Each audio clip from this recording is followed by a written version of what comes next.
Bom, então na página 18, ficou para trás o exercício 3. Ficou para hoje.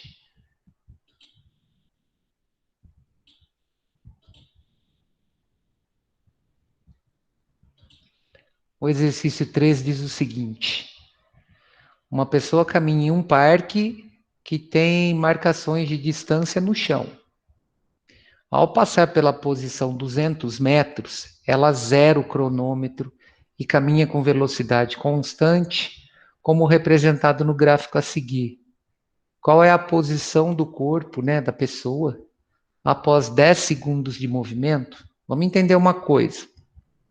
Essa demarcação no chão e esse tempo cronológico, eles vão estar relacionados à posição inicial dessa pessoa, tá? Então, a posição inicial dela é 200 metros. Aí a gente pode perceber que no gráfico, o diagrama ele está representando a velocidade do corpo no decorrer do tempo.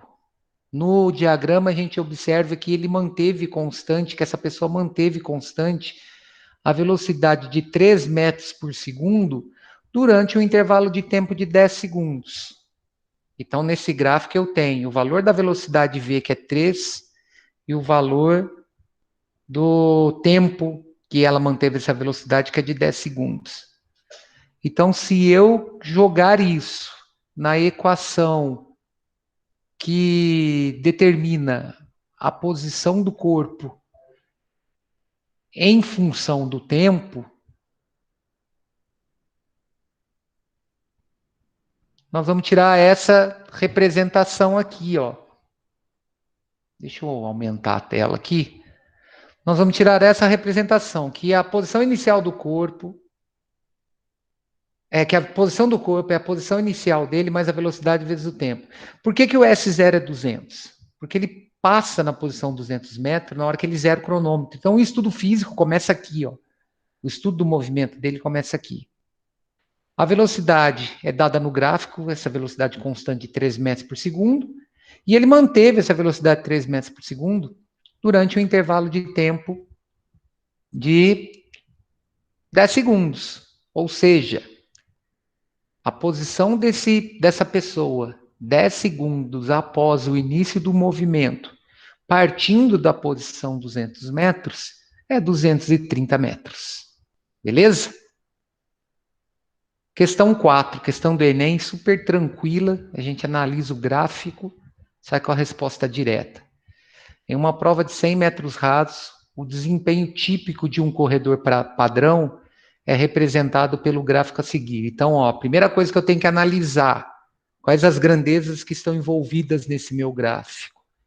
Ele relaciona a velocidade em metros por segundo em função do tempo em segundo.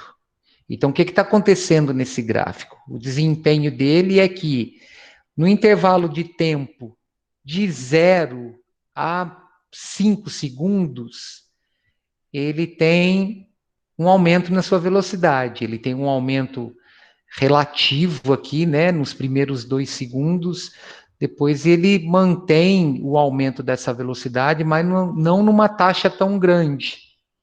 Aí a gente observa que de 5 a 8 segundos, mais ou menos, esse gráfico manteve-se constante, ou seja, no intervalo de 5 a 8 segundos, a velocidade dele não variou.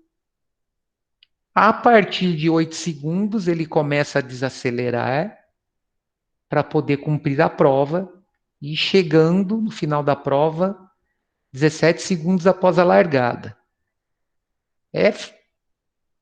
Se fosse um atleta de profissional, de alta performance, esse tempo é horrível. Ele gastou 17 segundos para cumprir esses 100 metros, A gente vê aí que os recordes giram em torno de 8,9, abaixo de 9 segundos. Então, é um desempenho corredor padrão, é como ele está dizendo. Então, o que a gente pode analisar nesse gráfico, que é um gráfico da velocidade em função do tempo?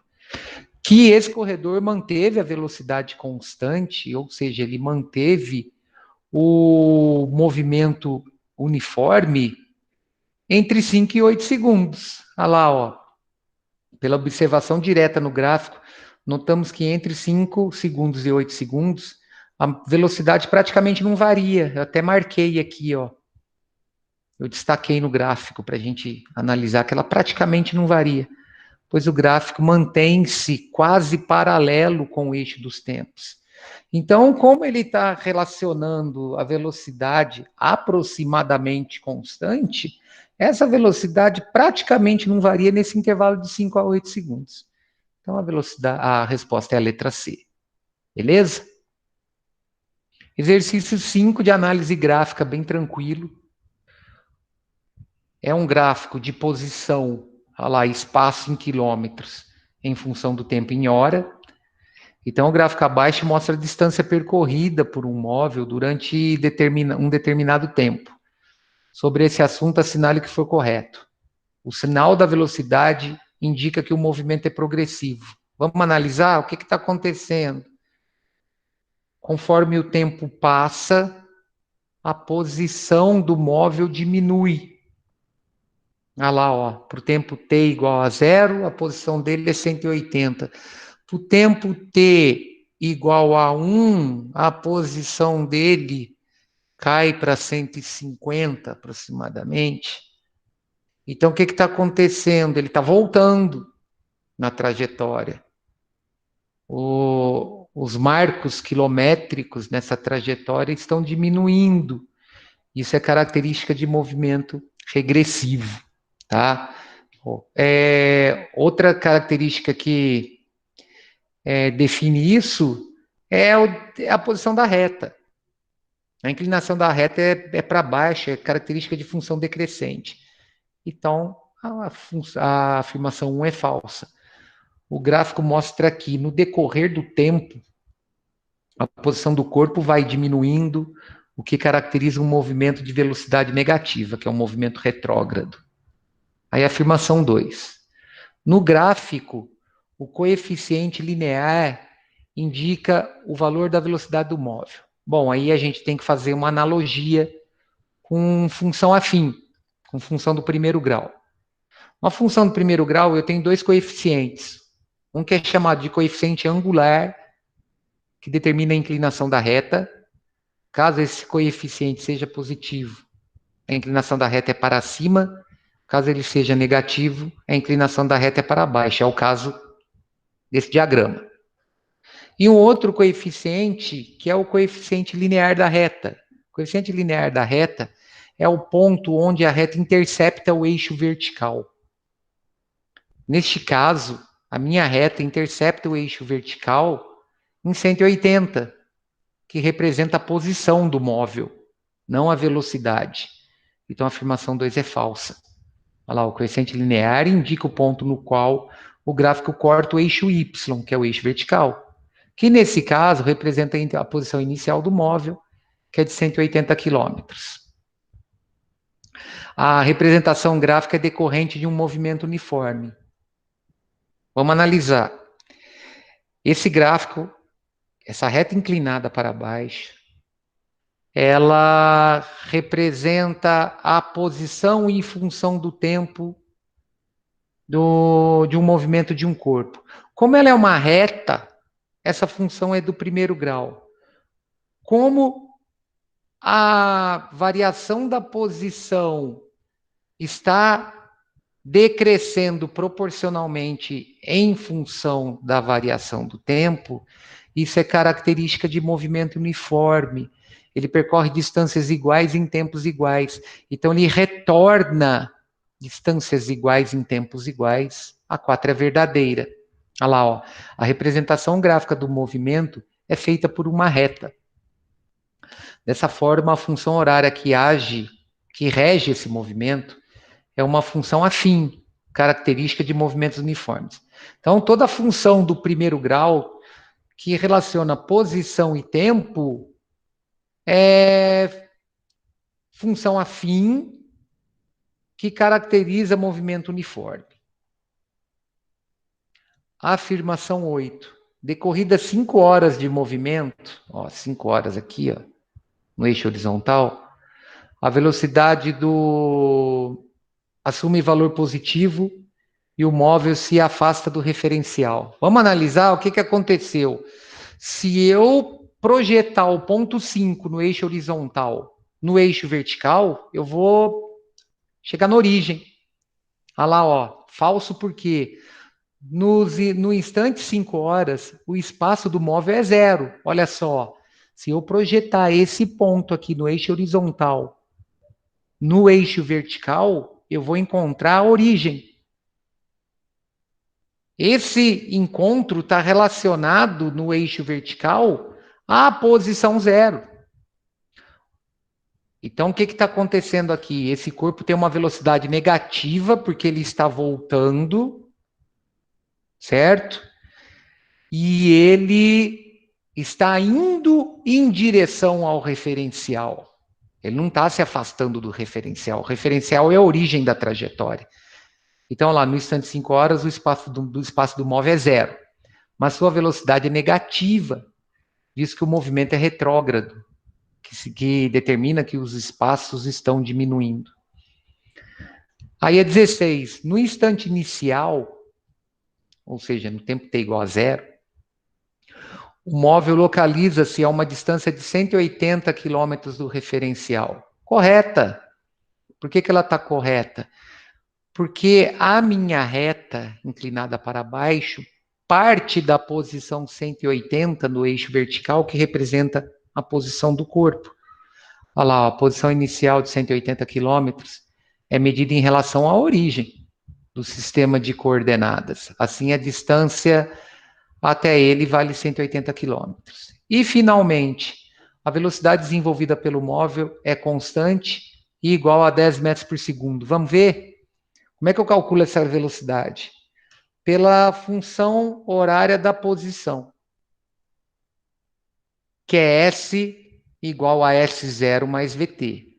No nosso gráfico, quem que é S0? É 180, que é o ponto onde a reta inicia, onde a reta inclinada inicia no eixo vertical. Qual que é a posição final desse corpo após 5 horas? É zero, né? Porque, para eu ter essa inclinação para baixo, encontrando o eixo horizontal em 5, é porque eu desloquei no eixo vertical até zero. Então, substituindo S igual a zero no primeiro membro, S0 igual a 180 no segundo membro, e trocando T por 5, eu vou ter que 0 é igual a 180 mais 5V, ou seja, menos 5V é 180. Dá menos 36 km por hora.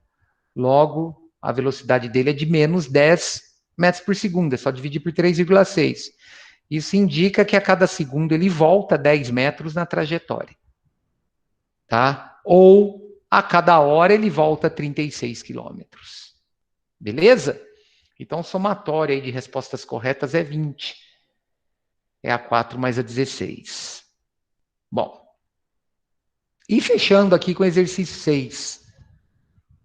Duas carretas A e B, cada uma com 25 metros de comprimento, transitam numa rodovia no mesmo sentido e com velocidades constantes.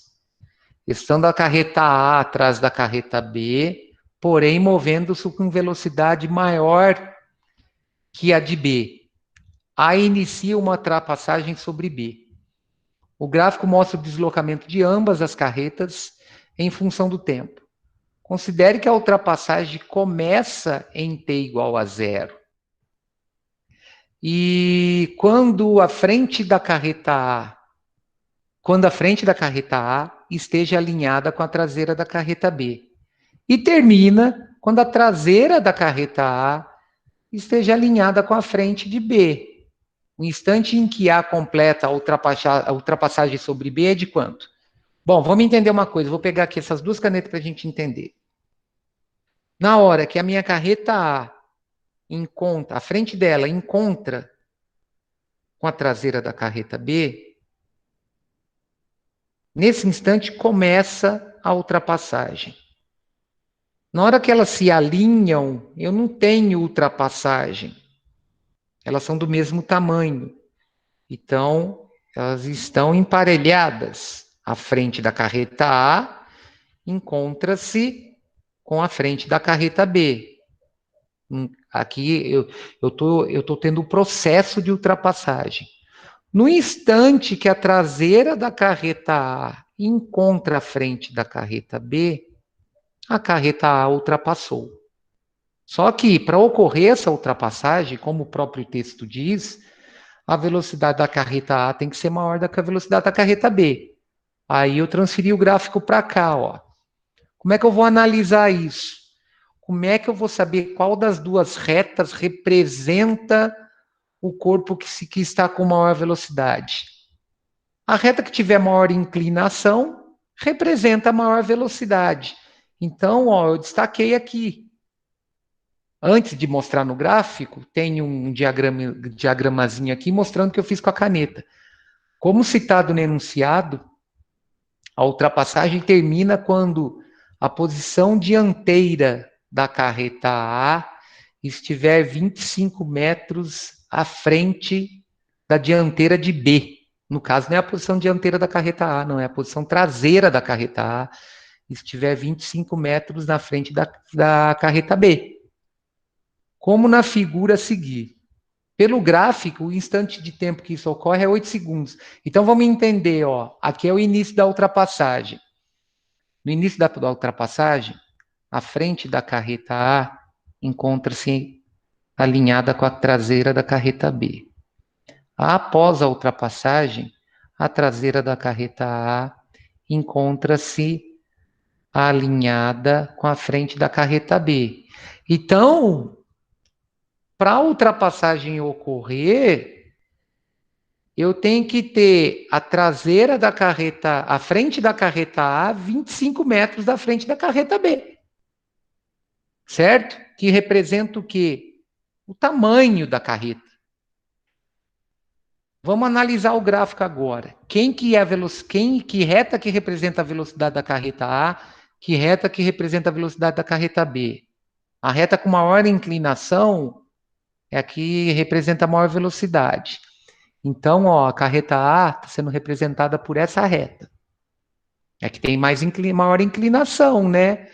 Ó, é só observar aqui, ó, de 0 a 6 segundos, essa reta aqui representa um deslocamento de 150 metros.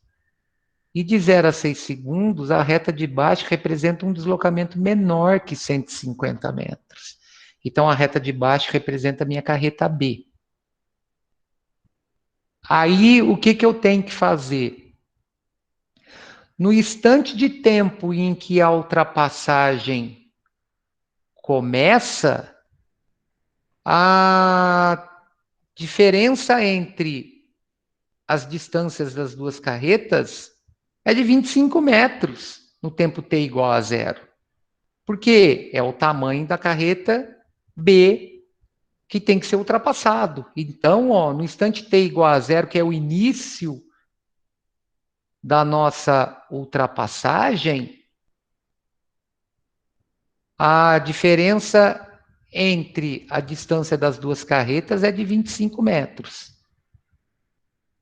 No final da ultrapassagem, a frente da carreta A encontra-se 25 metros da frente da carreta B, porque a ultrapassagem só acontece a partir do momento em que a traseira de A encontra a frente de B. Como elas têm o mesmo comprimento, ó, para essa distância de 25 metros, eu tenho a ultrapassagem finalizada. Aí, pessoal, eu tenho que analisar nesses dois gráficos de posição em função do tempo, onde que o espaço entre as duas retas inclinadas dá 25 metros no eixo vertical. Isso acontece bem aqui, ó. Ó, no tempo t igual a zero, que é o início da ultrapassagem, a distância entre elas é de 25. É essa a representação. Correto? No final da ultrapassagem, a A está na frente da B, agora 25. Olha que interessante, ó. Essa reta aqui é da carreta A, essa. E essa aqui é da carreta B. A distância entre elas é de 25.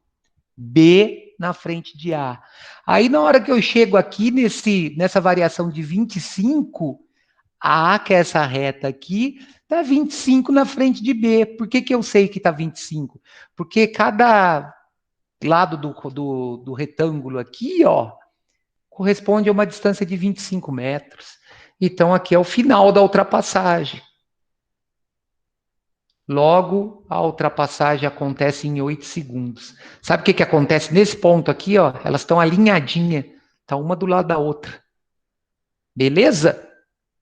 Bom, então, vamos para grandezas do movimento circular. No final da segunda aula, eu passo atividade para vocês desse assunto, que ficou faltando de gráficos, e desse assunto aqui de grandeza do movimento circular. Hoje está tranquilo, tá? É pouca tarefa, é bem tranquilo. Aí na segunda-feira a gente não vai ter aula, né? É feriado. Então, pois não, fala, Gustavo.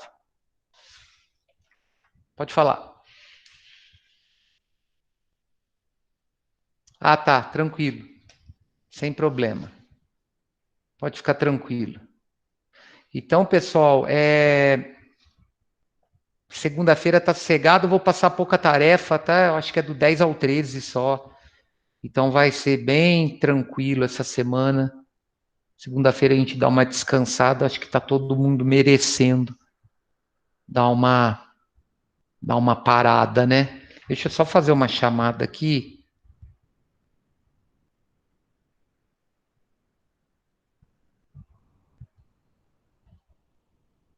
Tá, belezeira. Então, voltando aqui na apostila, agora na página 20, nós vamos entrar no assunto relacionado ao movimento circular uniforme. O que vai acontecer aqui? Eu vou mudar agora a trajetória.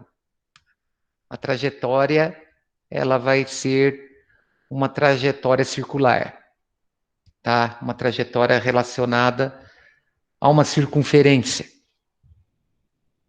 Porém, o corpo executando essa trajetória com velocidade constante, em módulo.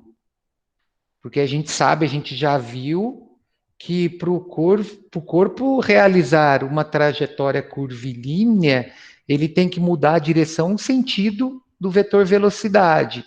Então, para ele ter essa mudança de direção e sentido, é porque tem uma grandeza envolvida para que ocorra essa variação na direção e sentido. Essa grandeza é a aceleração centrípeta, que nós já vimos anteriormente. Então, em parques de diversões, há diversos brinquedos que realizam movimento circular com velocidade constante, tá? Esse chapéu mexicano aqui, ele não pode executar um movimento circular aumentando o tempo todo a sua velocidade. As pessoas são ejetadas da cadeira, né?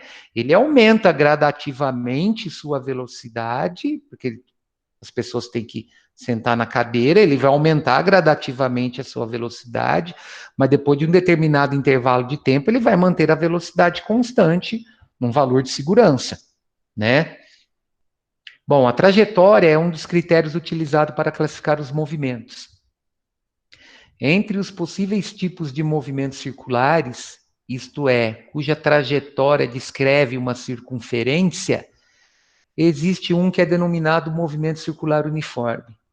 Mas o que isso realmente significa? Vamos interpretar os termos dessa denominação para explorar seu significado. Bom, quando se pensa em movimento circular, é comum cometer o erro de se imaginar o que é o movimento que ocorre em um círculo. O engano está em confundir circunferência com círculo. Vamos lá para a geometria. Circunferência é a linha formada por todos os pontos contidos em um plano que se equidistam de um ponto determinado que é o centro dela. Então, circunferência é o lugar geométrico dos pontos equidistantes de um ponto central. Essa distância do ponto central até os pontos sobre a circunferência representa o raio da circunferência. Ela divide esse plano em duas regiões, uma região interna e uma região externa, a essa linha, né, a essa circunferência. Já o círculo corresponde à região interna de uma circunferência, incluindo a circunferência. Então, o círculo ele vai representar a área. A circunferência representa a linha. O círculo representa a área, ou seja, a região interna e a linha. Em um movimento circular, a trajetória descrita pelo móvel é uma circunferência e não um círculo. Quando se fala em movimento, que o movimento é uniforme, assim como já foi estudado antes, isso significa que o módulo do vetor velocidade permanece constante ao longo da trajetória. Vamos entender. Então, para um corpo executar um movimento circular uniforme, a trajetória que ele descreve é uma circunferência e a velocidade no qual ele descreve essa trajetória é sempre constante em módulo. Tá? Ele varia em direção e sentido, mas para o nosso estudo aqui, a gente está interessado apenas na velocidade, no valor numérico associado à unidade. Não a direção e o sentido que ele vai obter. Isso daí, quem relaciona essa mudança de direção e sentido no movimento circular uniforme não é a velocidade, é a aceleração centrípeta. Então, assim, o movimento circular uniforme é um movimento que ocorre em uma trajetória que é uma circunferência e com velocidade de módulo constante. Perceba que, necessariamente, a direção e o sentido do vetor velocidade devem mudar a cada instante para a trajetória ser circular. Se a direção e o sentido da velocidade não mudam na trajetória circular, ele sai numa linha reta. Eu já mostrei isso para vocês lá atrás, com aquele pneu que escapa do carro.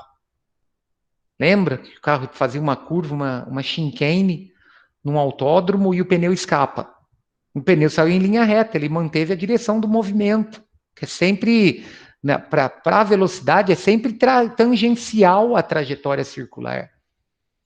Então, como a grandeza da aceleração está relacionada com alguma alteração no vetor velocidade, nos movimentos circulares e uniformes, temos ao menos um tipo de aceleração, que é a aceleração centrípeta.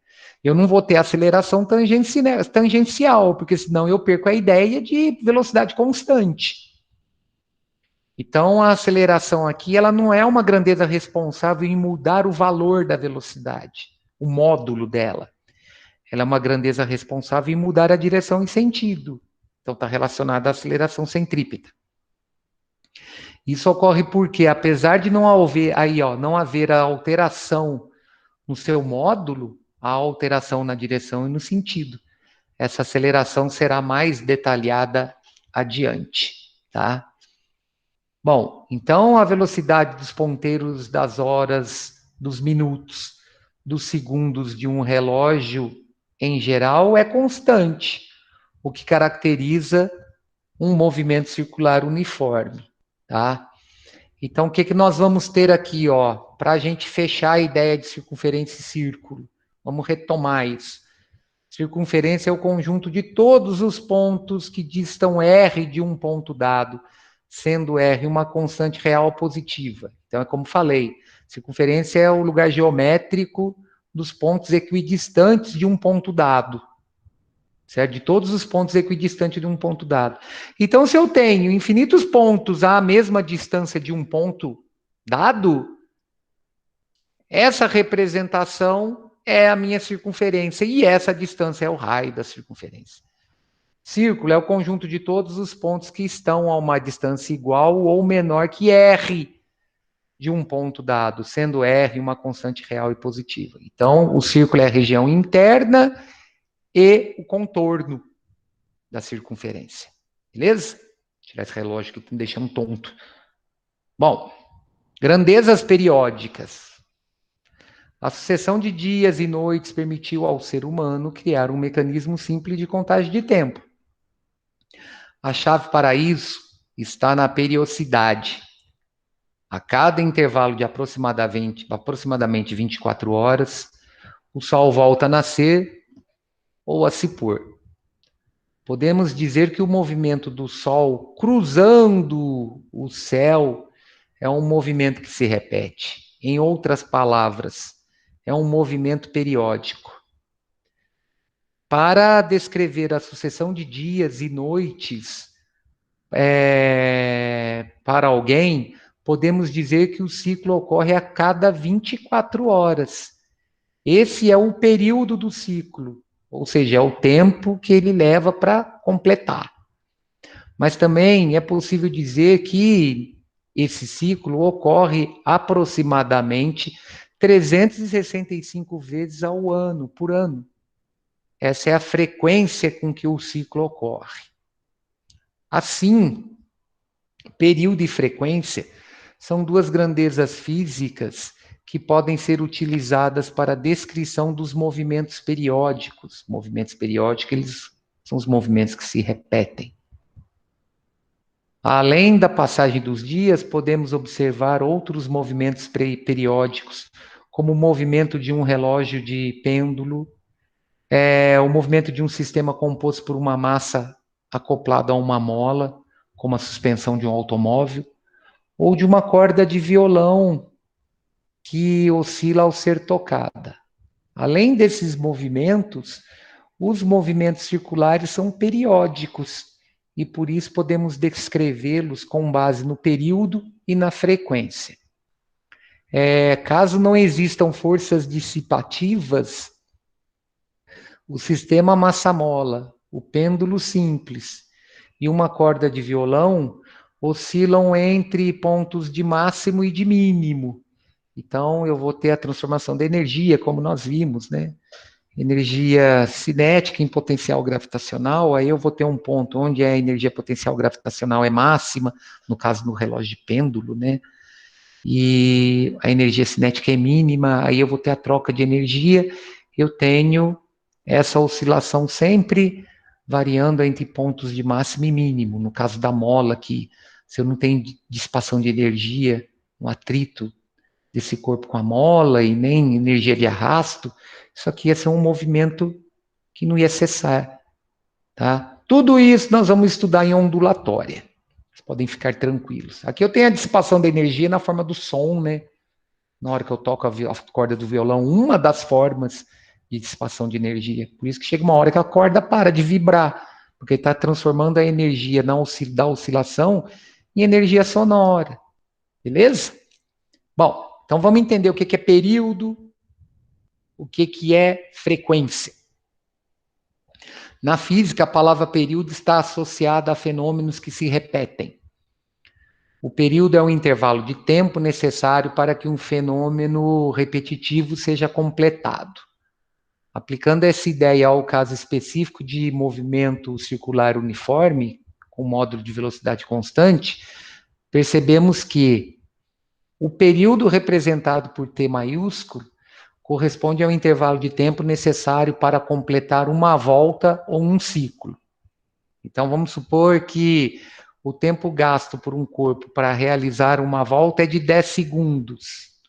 Num movimento circular uniforme, isso vai se repetir a cada 10 segundos. Então, ele completa uma volta em 10, duas em 20, 3 em 30 e assim por diante. Ou seja, é o tempo necessário para o corpo com velocidade constante executar uma volta completa na trajetória circular, tá? Aí, como na apostila ele coloca uma relação aí com o sistema solar, Eu dei uma enfeitada aqui, tá? Então, no sistema solar, cada planeta tem um período de translação em torno do Sol. Eu achei esse aqui, achei bonito pra caramba. Então, planetas que estão mais próximos, eles têm períodos de oscilação menor, né? Isso daí é sempre comparado com o ano terrestre, tá? Então, a Terra, o período de translação dela é de 365,25 dias, mais ou menos. É o período orbital. Aí os demais planetas, a gente tira a referência com um período de orbital da Terra, tá? Então, quanto mais próximo, menor é o período orbital. Em menos dias eu vou completar essas órbitas, beleza? Bom, aí a frequência. No caso específico de um movimento circular uniforme, a frequência corresponde ao número de voltas completas em certa unidade de tempo. Então, o período é o tempo que eu gasto para dar uma volta. A frequência é o número de voltas que eu dou no intervalo de tempo qualquer. Então, existe uma relação entre essas duas grandezas. Existe uma relação legal entre essas duas grandezas, tá? Uma é o inverso da outra. Nós vamos provar daqui a pouco. É fácil de entender. Vamos supor assim, por um tempo de... Para uma volta, eu tenho um tempo t para executar essa volta. Para f voltas, eu tenho um tempo 1. É uma regra de 3 simples. Então, uma é o inverso da outra. Olha lá, podemos indicar a frequência de um movimento circular uniforme em voltas por segundo, voltas por minuto, por hora, por dia, por mês, por ano, etc. Quando a unidade usada é voltas ou rotações por segundo, que é o RPS, costuma-se denominá-la Hertz. E quando a unidade usada é voltas ou rotações por minuto, costuma-se representá-la simplesmente por RPM. Enquanto a unidade Hertz pertence ao sistema internacional, então o que é um Hertz? Um Hertz é um ciclo por segundo, é uma volta a cada segundo. Então, essa é a unidade no sistema internacional. O RPM pertence a um sistema usual, que tem aplicação mais frequente nas engenharias e em situações diárias, como na representação de quantas voltas um motor de um ventilador completa em um minuto. Ou o próprio motor de um carro, né? Lá no contagiro do carro, você tem os valores na escala 1, 2, 3, 4, 5. Aí chega no 7, vai ficando vermelho. A escala, né? O marcador para indicar que você está além do limite de rotação do motor, que não é legal você ficar acelerando naquele valor ali. Aí embaixo do painel, onde eu tenho essa demarcação do contagiro, eu tenho lá vezes 1000, e do lado RPM. Então, quando eu estou tendo a indicação do contagiro do velocímetro do carro marcando 2, significam 2.000 rotações por minuto que esse motor está executando. Então, a cada 1 minuto, esse motor gira 2.000 vezes, tá? É o sistema usual. Nós vamos trabalhar no internacional, que é o Hertz, tá? É o ciclo por segundo. Olha lá, ó, a frequência cardíaca é outro exemplo do uso cotidiano do termo frequência, é a medida do batimento por minuto. Então, se eu tenho aí uma frequência cardíaca de, por exemplo, 100 batimentos por minuto, isso indica que esse coração está batendo 100 vezes a cada 1 minuto, tá? A frequência representada por F minúsculo corresponde ao número de voltas ou ciclos realizado em uma unidade de tempo. Aí eu posso montar uma relação aqui entre as duas, ó. Sabendo o que significa um período e frequência, é possível fazer uma regra de 3 que relaciona essas duas grandezas. Então vamos lá, ó. Então vou estabelecer uma relação entre o número de voltas e o intervalo de tempo. Então, quando eu tenho uma volta, ou seja, um ciclo realizado nessa circunferência, o intervalo de tempo relacionado a essa uma volta é o próprio período.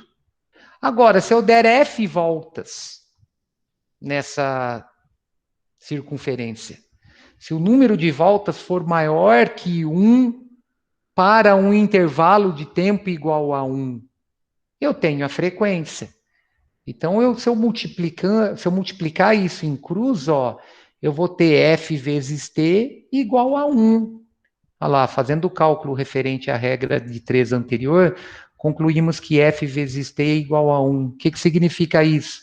Que a frequência é inversamente proporcional ao período. E a constante de proporcionalidade é 1, que é o resultado que eu obtive aqui. Normalmente, essa equação é escrita da seguinte forma: a frequência é o inverso do período, ou vice-versa. O período é o inverso da frequência, tá? Bom, eu vou fazer o seguinte, eu vou dar um intervalinho agora, para não tomar muito tempo de vocês aí.